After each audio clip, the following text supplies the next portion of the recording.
Olá, meus irmãos, Deus os abençoe, que a graça e a misericórdia de Deus esteja sobre cada coração. Para mim, é sempre um grande prazer quando chega essa hora para termos essa conversa ao redor da sua preciosa palavra. Hoje eu quero comentar alguns parágrafos da mensagem O Selo da Páscoa. O selo da Páscoa fala de nossa ressurreição aqui no tempo do fim. Veja, ressuscitados de entre os mortos. Que classe de mortos? Mortos espirituais. Veja, a incredulidade na palavra é o que tem trazido a morte a toda essa geração religiosa chamada Laodiceia. E conectado a essa era da Laodiceia, nós temos o quarto selo, que é o selo do cavalo amarelo, e o cavaleiro que cavalga. Esse cavalo é chamado de morte. E disse o profeta, veja, morte soletra-se denominação. Veja, foram mortos pela espada da palavra, porque acrescentaram ou tiraram algo da verdade da palavra. Ao acrescentar qualquer palavra ou qualquer vírgula àquilo que Deus disse, isso interrompe todo o programa de Deus e já não temos uma semente original. Teremos uma semente híbrida, sem vida e que não pode se reproduzir de acordo com a experiência que temos da natureza. Então o profeta falou desse novo Efésios, uma igreja retornando à fé original. Veja, edificada sobre a doutrina dos apóstolos e dos profetas. Veja, doutrina, algo muito importante da mensagem do irmão Branham é a doutrina, porque uma igreja está baseada sobre a doutrina dos apóstolos e dos profetas. Tivemos o primeiro profeta que foi Paulo e o último que foi o mensageiro de Malaquias 4. Por isso, apóstolos e profetas, plural. Então vivemos num tempo em que as pessoas não suportariam mais a sã doutrina.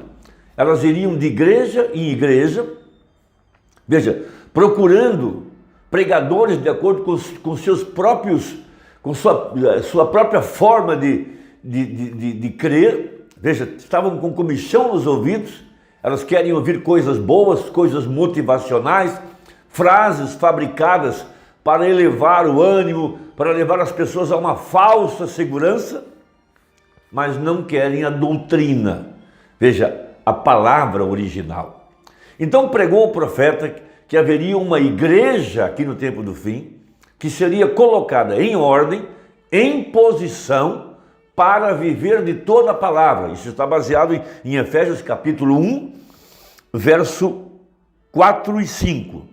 Hoje, veja, como também nos elegeu nele. Veja, isso é algo maravilhoso. A igreja é uma escolha particular da vontade de Deus.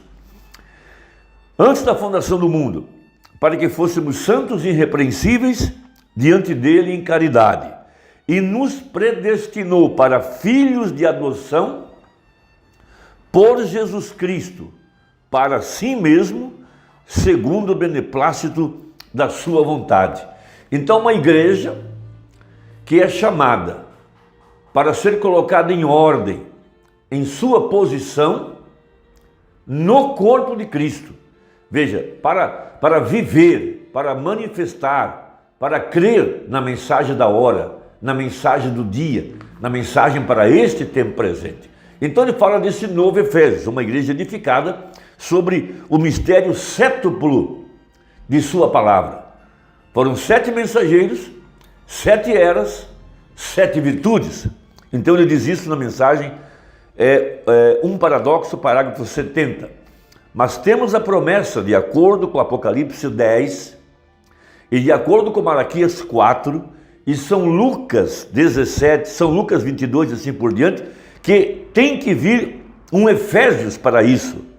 Há uma promessa, amigos, deve vir um Efésios, que esse mistério sétuplo da palavra de Deus deve ser revelado. E é na era de Laodiceia que isso acontece, e eu creio que estamos aí. Veja, um regresso à fé original, porque o nosso parente redentor desce do céu com um livro na mão, um título de propriedade. Veja, um título para poder tomar posse de cada promessa que Deus tem feito para a semente eleita, para a semente real de Abraão. Veja, cada promessa que está na Bíblia, nessa terra da promessa, vamos assim dizer, que foi exemplificada por Canaã, quando o anjo do Senhor introduziu Josué e a igreja do Velho Testamento na terra da promessa. Veja, lá era uma terra natural, hoje é uma terra espiritual. E somente os eleitos e predestinados é que são contados na redenção. Veja, redenção é voltar à fé original. Redenção é voltar à condição original. Veja, nós éramos sementes, que Mamãe usou a palavra atributos na mente de Deus. Veja, éramos seus filhos pré-ordenados. E somente esses filhos pré-ordenados e somente esses filhos predestinados é que podem ser redimidos. Os demais podem apenas ser salvos. Mas a senhora eleita, ela é predestinada, pré-ordenada para voltar à eternidade de onde ela veio. Então, Mombrana pregou a mensagem, o selo da Páscoa, a nossa Páscoa, a nossa ressurreição, aqui no tempo do fim, quando a cabeça se manifestou para tirar da sepultura religiosa, da sepultura denominacional, cada uma dessas sementes eleitas.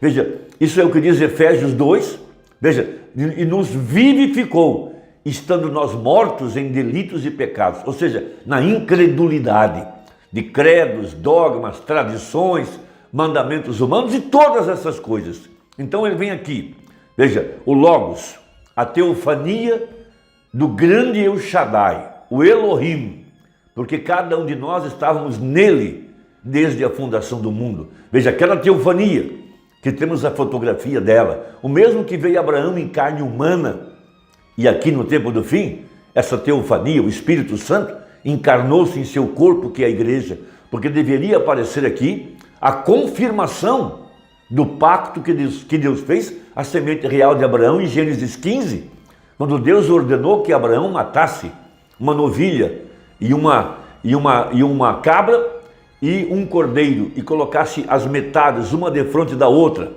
para mostrar que aqui no tempo do fim ele viria confirmar o pacto com a semente eleita, quando haveria um ministério idêntico ao de Jesus Cristo, onde as mesmas obras e os mesmos sinais seriam realizados para confirmar o pacto com a semente eleita, para trazer a fé de arrebatamento.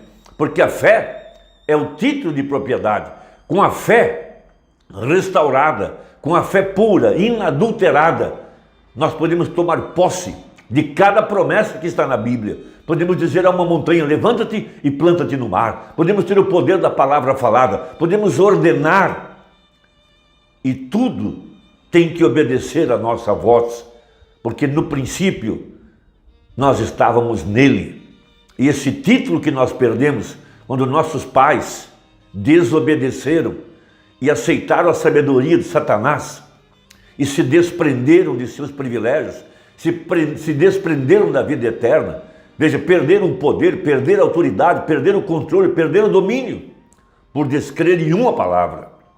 Então, na mensagem do selo da Páscoa, veja, falando dessa ressurreição, para trazer a igreja de volta à condição original. Veja, no parágrafo 57 ele fala do parente redentor.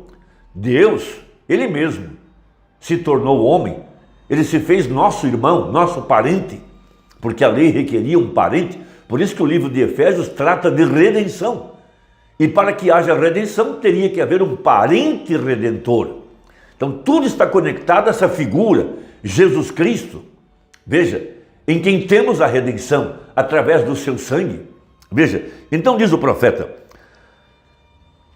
parágrafo 57, o tempo havia chegado quando você teria que ter um redentor.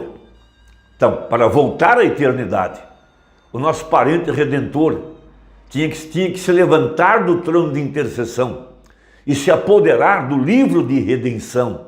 Veja, e trazer esse título de propriedade à terra. Isso somente aconteceria na última era, aqui em Apocalipse 10, quando ele desce do céu com esse livro na mão, com esse título na mão, e ele coloca esse título dentro de um vaso.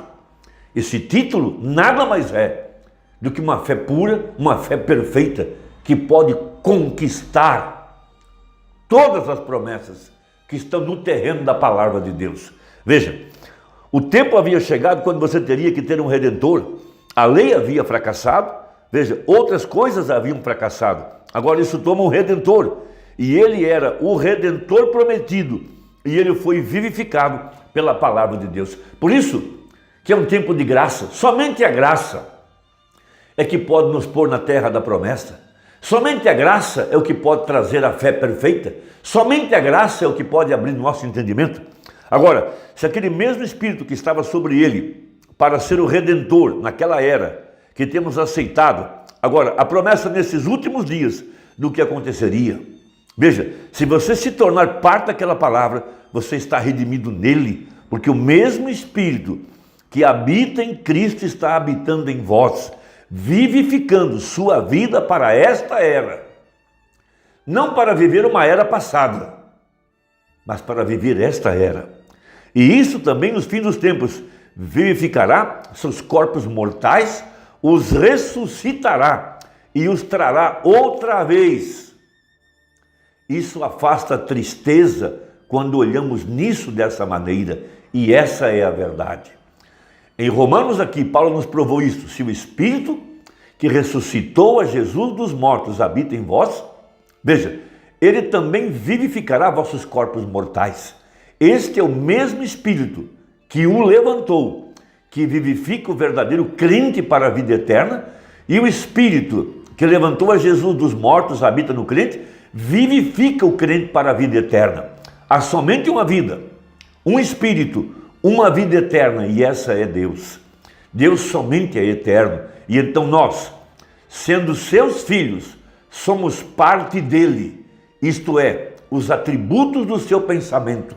O pensamento é expressado e ele se torna uma palavra. Então cada pessoa aqui que possui esta vida eterna estava antes da fundação do mundo nos pensamentos de Deus. Que escritura maravilhosa! E esta é a única maneira que isso poderia ser, porque você é um atributo, um pensamento, um filho. Você tem o DNA de Deus. Veja, é na expressão de um pensamento que vem a palavra, e uma palavra tem vida e é eterna. E essa é a razão pela qual temos vida eterna. No mesmo princípio que o grande Filho de Deus, o Redentor, veja, no mesmo princípio. Olha que palavra poderosa. Deixe-me repetir. O que se refere a Jesus também se refere a nós. São João 1. No princípio era o Verbo. O Verbo estava com Deus. E o Verbo era Deus. E o Verbo se fez carne. Então eu vou colocar nas minhas palavras. No princípio era o eleito. O eleito estava com Deus. O eleito era Deus. E o eleito se fez carne. Essa é a Escritura. Essa é a grande revelação para esta hora que nós estamos vivendo, nesse grande Efésios, esse mistério sétuplo que está colocando fé em nosso coração. Esse poder da palavra falada, os 7 Espíritos de Deus. Veja, o Espírito que dá vida a essa palavra, dá vida a mim e a você. Veja, o princípio que o grande Filho de Deus, o Redentor, nos tornamos filhos e filhas de Deus através daquele mesmo Espírito, através da presciência de Deus. Espero que ajude, espero que clareie o nosso entendimento. Deus te abençoe e até a próxima, se Deus quiser, em nome de Jesus. Amém.